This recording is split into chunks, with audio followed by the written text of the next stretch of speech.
Ya Allah, kepek pisang berbeli di Kelantan. Apa di Ipoh ni tak ada ke? Bukan tak ada, tengok ni.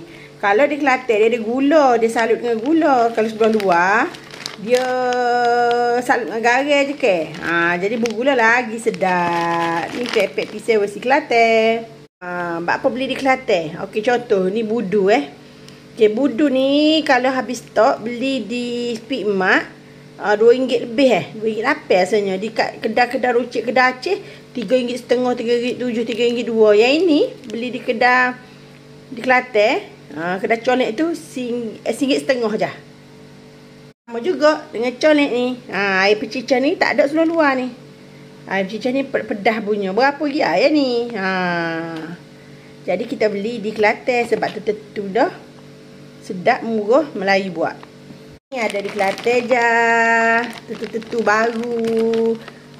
Keput ni ada Kelantan je. Ni getah ni. Apa mana getahnya ni? Getah pun ada di Kelantan je. Menarik bau ni. Jumpa. Ni. Tak pernah jumpa ni di Perak macam ni. Minyak masak kelapa sawit. Tengok ni. 2 kilo punya. Refill punya. Jadi menarik beli 2 paket.